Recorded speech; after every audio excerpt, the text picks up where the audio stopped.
क्या आप जानते हैं इराक पर 24 साल राज करने वाले सद्दाम हुसैन को अरब जगत का शेर माना जाता है।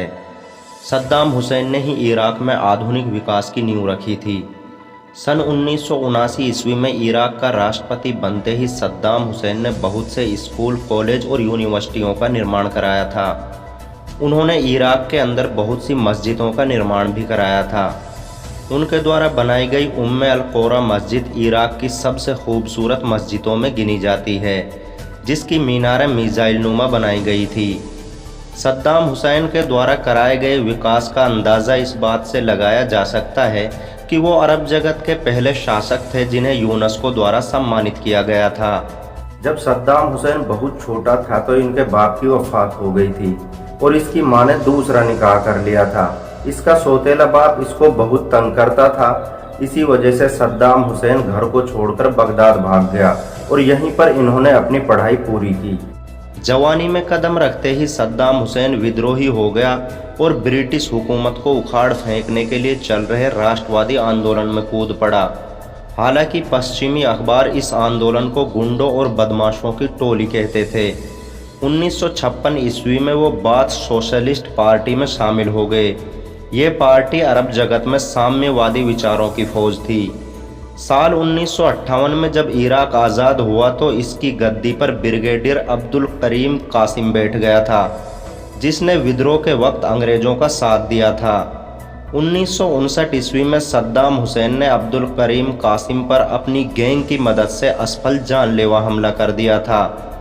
यही कारण था कि सद्दाम हुसैन को इराक छोड़कर मिस्र भागना पड़ा। इतना सब होने पर सद्दाम हुसैन की पूरे इराक में प्रशंसा होने लगी थी।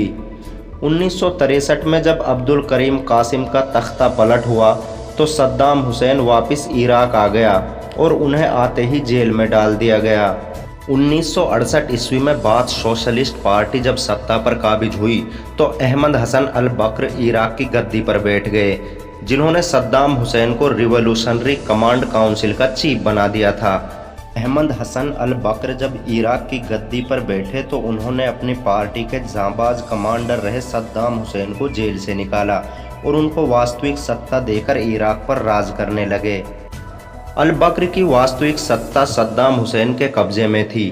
सद्दाम हुसैन की छवि भी इराकियों की नज़र में बहुत अच्छी थी। जब अल बकर बीमार हुआ तो 16 जुलाई 1979 को सद्दाम हुसैन ने अपनी सत्ता का ऐलान कर दिया और सत्ता पर बैठते ही 66 विद्रोहियों को फांसी पर लटका दिया, ताकि बगावती तेवरों वाले लोग सावधान हो जाएं। आपको ये जानकर शायद हैरानी हो कि सद्दाम हुसैन अरब जगत के आधुनिक युग में एकमात्र ऐसे शासक थे जो युद्ध मैदान में खुद आर्मी के साथ लड़ते थे। 1982 में एक बार दुजेल गांव में उन पर शियाओं ने जानलेवा हमला किया तो उन्होंने 148 शियाओं को फांसी पर लटका दिया था। सद्दाम हुसैन ने ईरान और इजराइल से लगातार 8 साल जंग की।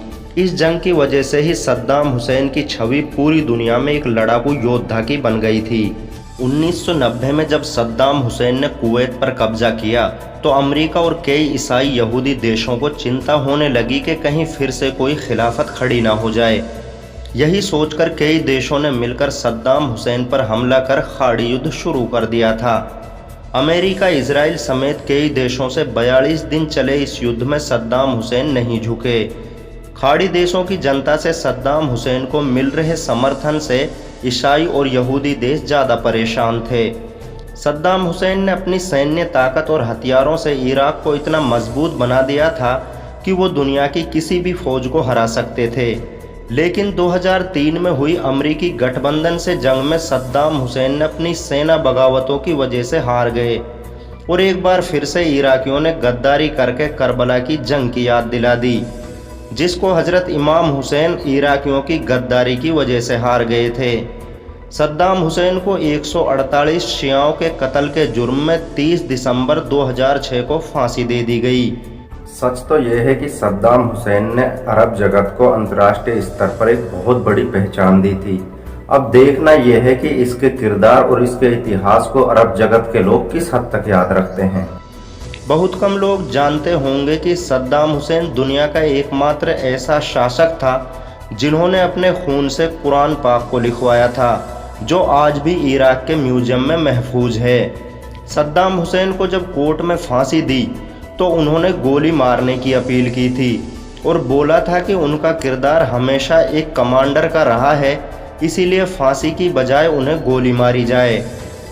सद्दाम हुसैन इराक के शहर तिकरित में पैदा हुए थे। ये वही शहर है जहां वर्षों पहले बैतुल मुक़द्दस को फतेह करने वाले शेर सुल्तान सलाहुद्दीन अय्यूबी पैदा हुए थे। अगर एक मुसलमान होने के नाते आपको गर्व महसूस हुआ हो तो हमारे चैनल मिरर ऑफ वर्ल्ड को सब्सक्राइब करें, वीडियो को लाइक शेयर करें और कमेंट करके बताएं। घंटा दबाना ना भूलें।